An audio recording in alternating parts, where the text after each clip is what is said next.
Կենտրոնի եթերը շարունակում է անցուդարձը, միասին ամփոփենք օրվա կարևոր իրադարձությունները Հայաստանից ու աշխարհից։ Բարի երեկո։ Հայ առաքելական եկեղեցին պետք է հարկ վճարի, ինչու հոգևորականը հայտարարագիր չի լրացնում։ ՔՊ նախընտրական ծրագրի եկեղեցուն վերաբերող հատվածը ներկայացնելիս հայտարարել է Նիկոլ Փաշինյանը։ Քաղաքացիական պայմանագիր կուսակցությունը պաշտպանում է հայաստանյան առաքելական Սուրբ եկեղեցու բարենորոգման օրակարգը եւ որտեղ գրում է հետեւյալ ճանապարհային քարտեզը։ Ա. Հայաստանյան առաքելական Սուրբ եկեղեցու փաստացի պետի հեռացում հանգստի կոչում։ Բ. Սահմանված կարգով կաթողիկոսական տեղապահի ընտրություն։ Գ. Հայաստանյան առաքելական Սուրբ եկեղեցու կանոնադրության ընդունում։ Կանոնադրությամբ պետք է սահմանվեն ամրագրված սկզբունքների պահպանման, ֆինանսական թափանցիկության եւ հոգեվորականների բարեվարկության ապահովման կառուցակարգեր։ Դ. Սահմանված կարգով ամենայն հայոց կաթողիկոսի ընտրություն։ Երևանի Հալաբյան փողոցում նախօրեին դանակահարել են 8-րդ երթուղին սպասարկող ավտոբուսի վարորդին, նա տեղափոխվել է հիվանդանոց, նախնական տվյալով վեճ է ծագել ուղևորի եւ վարորդի միջև, ուղևորը եղել է ոչ սթափ, ձեռնարկվում են միջոցառումներ դեպքի բոլոր հանգամանքները պարզելու համար։ Ավագանու նիստում են անդրադարձել այդքան հաճախակի դարձած ավտոբուսային բախումների պատճառներին։ Ավագանու ընդդիմադիր անդամները վստահ են, խնդիրն Ավինյանի շաբաթներ առաջ իջեցրած հրահանգն է, ըստ որի վարորդների ուսերին նոր բեռ է դրվել, լուծել չվճարող ուղևորների հարցը։ Ուզում եմ հասկանալ, ինչի համար ենք մենք աշխատավարձ այստեղ սահմանեցինք հսկիչների համար, ինչու համար այդքան գումար տվեցինք հավելյալ վալիդատորներ գնելու համար, եթե դրանք չպետք է օգտագործվեն, եւ ինչու պիտի այստեղի անորակ, չմտածված հատվածային իմպուլսիվ որոշումների արդյունքում քաղաքացի եւ վարորդ իրար ծեծեն, իրար, չգիտեմ, հայհոյեն, լուծում տվեք այս հարցին, այսպես չի կարող շարունակվել։ Քաղաքը քաոսի մեջ է։ Մարդիկ ծեծում են ավտոբուսներում։ Այսօր վարորդ է դանակահարվել։ Ձեր վերահսկողները ըզգես չեն ակտում։ Սովորական շորերը մտնում են ներսը։ Ավտոբուսի վարորդին եք ու մեծ մասամբ չկան վերահսկողներ։ Ավտոբուսի վարորդին եք պարտական հյութ տվել, որ փող հավաքի։ Ավինյանի պնդմամբ էլ վճարում գանձելը վարորդի պայմանագրային պարտավորությունն է, ըստ քաղաքապետի աշխարհում սա ընդունված պրակտիկա է։ Որ ասում եք վարորդներին դուք ինչ-որ բան եք, Ժորժ ջան, դա նորմալ պրակտիկա է միջազգային 1, մեր վարորդները ստանում են նորմալ արտաժամյա եւ բավական բարձր աշխատավարձ 2, որովհետեւ մենք կարողանանք այդ աշխատավարձը պահել,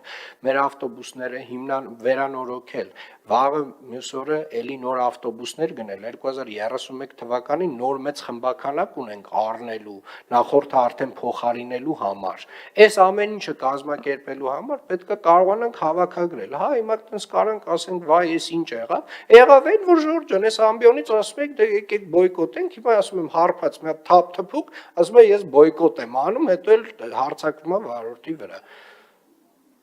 Ով է մեղավոր վարորդը, որ ասում է օրինական պահանջ է ներկայացնում, ասում է եղբայր վճարի։ Դա իր պայմանագրային պարտավորությունն է, նաև նրա համար, որ ինքը ստանա բարձր աշխատավարձ։ Եվ այո, աշխարհում բոլոր տեղերում սա արվում է։ Ռուբեն Վարդանյանը վերջերս հանդիպել է Ադրբեջանի օմբուդսմեն Սաբինա Ալիևայի հետ, բարձրացրել կենցաղային, բժշկական, իրավական, մարդասիրական եւ դիվանագիտական մի շարք կոնկրետ հարցեր, որոնք վերաբերել են իր եւ մյուս հայ բանտարկյալների պահման պայմաններին։ Հիմա Վարդանյանն ուղերձով դիմել է Հայաստանի ՄԻՊ-ին, այդ ուղերձում նշվում է, որ Սաբինա Ալիևան Անահիտ Մանասյանի հետ քննարկել է Բաքու այցելելու հնարավորությունը եւ ադրբեջանական կողմը պատրաստակամություն է հայտնել նպաստել դրա կազմակերպմանը, սակայն այս նախաձեռնությունը դեռևս չի իրականացվել։ Թուրքիայի հարավարևելյան շրջաններում հորդառատ անձրևների հետևանքով համատարած հեղեղներ են, առավել տուժած նահանգներում ջրի մակարդակն այնքան է բարձրացել, որ մեքենաներն ամբողջությամբ ջրի մեջ են եղել։ Աղետի գոտի են մեկնել արտակարգ իրավիճակների ծառայության աշխատակիցներ։ Փրկարարները նավակներ են օգտագործում արգելափակված տներից մարդկանց տարհանելու համար։ Զոհերի, տուժածների եւ վնասի չափերի վերաբերյալ տեղեկությունները ճշտվում են։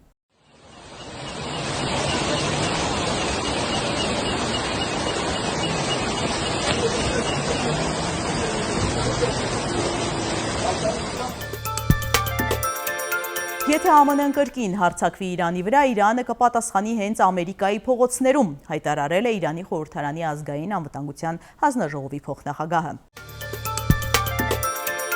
Որոշ լրատվամիջոցներ տեսանյութ են տարածել, որում երևում է ինչպես են կնոջը դուրս բերում փարաքարում ջրածածկ մեքենայից։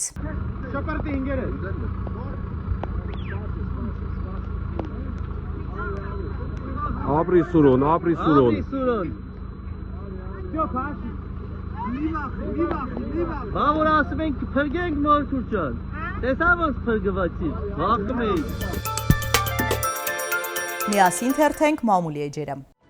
Հրապարակը գրում է, թեև օրեր առաջ Նիկոլ Փաշինյանից պետական ապարատին եւ իր թիմակիցներին հրահանգեր իջեցվել հուշկ ու ավտոերթ, ապա եւ Գյումրիում համերգ հանրահավաք կազմակերպելու մասին, սակայն իշխանության մեր աղբյուրները պատմում են, որ ավտոերթի ու համերգի արդյունքներից Փաշինյանը հերթական անգամ հավասարակշռությունը կորցրել է եւ շան լապ թափել պատասխանատուների վրա։ Հատկապես զայրացել է նրանից, որ Գյումրուց եւ հարակից համայնքներից գրեթե մարդ չի մասնակցել միջոցառմանը։ Լավագույն հաշվարկներով 100-200 տեղացի է եղել, ամբողջ բազմությունը Երևանից իր հետ գնացածներն ու մարզպետների հավաքագրած մարդիկ են եղել։ Գյումրիի Վարդանանց հրապարակում կայացած համերգից հետո Փաշինյանը եւ ՔՊ ակտիվը հավաքվել են սրճարանում եւ բուռն քննարկում է եղել։ Փաշինյանն ամենավերջին խոսքերն է ասել թիմակիցներին եւ մանավանդ Գյումրու ներկայացուցիչներին։ Ամենից շատ բաժին է հասել Սարիկ Մինասյանին, որ գոնե մի 1000 մարդ չի կարողացել հավաքել։ Ասել է, որ հրապարակում գտնվողներին ինքը դեմքով ճանաչում է, իր մշտական ուղեկիցներն են, որ տարբեր միջոցառումներին լինում են, դուք մի մարդ չեք կարողացել բերել։ Նույն աղբյուրը գրում է, շաբաթ օրը Նիկոլ Փաշինյանն այցելել էր Հայոց ցեղասպանության զոհերի հուշահամալիր, ծանոթանալու նորոգման աշխատանքներին։ Ցեղասպանության թանգարանի ինստիտուտի աշխատակիցները մարտական տրամադրված սպասել են, որ նրա դեմքին ասեն իրենց դժգոհությունները կապված է Դիտակ Զոյանի սկանդալային հրաժարականի եւ նոր տնօրենի նշանակման հետ, սակայն հանդիպումը չի կայացել, Փաշինյանը չի մտել թանգարան։ Թաշչյանն արդեն կրճատել է տարբեր ծրագրերի ֆինանսավորումը, արգելել է մասնակցել միջազգային միջոցառումներին, ասելով, որ դրա ժամանակը չէ, բայց Փաշինյանի այցից առաջ տարածքի մաքրությանն ու աղբամանները դատարկելուն անձամբ է հետևել։ Այցի օրը ինստիտուտի Ժանսեն պատկերասրահում ինքնություն, հիշողություն եւ վերապրում հայ երեխաները ցեղասպանության ընթացքում ցուցադրության բացումներ նաեւ, որը նույնպես չի գրավել Փաշինյանի ուշադրությունը։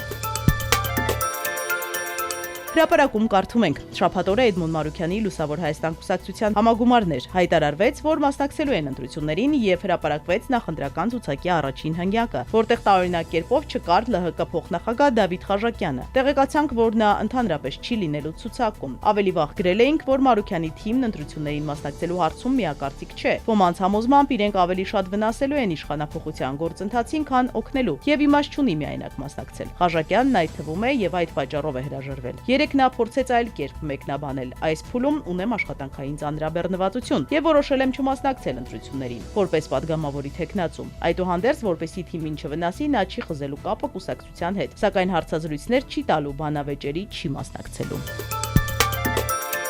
Վլադիվաստոկում թափառաշրջիկը խաղալիք ատրճանակով հարձակվել է դեղատան վրա։ 36-ամյա տղամարդը վիրակապական նյութեր է հափշտակել եւ փախուստի դիմել։ Տաք հետքերով նրան ձերբակալել են, պարզվել է, որ կասկածյալն արդեն դատապարտված է եղել, ատրճանակը առգրավել է, զենքը խաղալիք է եղել։ Տղամարդուն սպառնում է մինչև 10 տարվա ազատազրկում։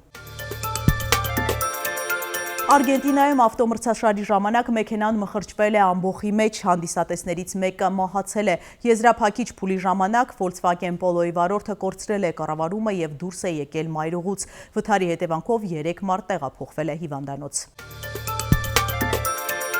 Կալիֆորնիայում օդապարիկը կորցրել է ձգողականությունը եւ վայրեջք կատարել բնակելի շենքի բակում։ 13 ուղևորներն անվնաս են, նույնիսկ ուրախ են նման արկածախնդրության համար։ Տանտերը նույնպես ոգևորվել է անակնկալ հյուրերից։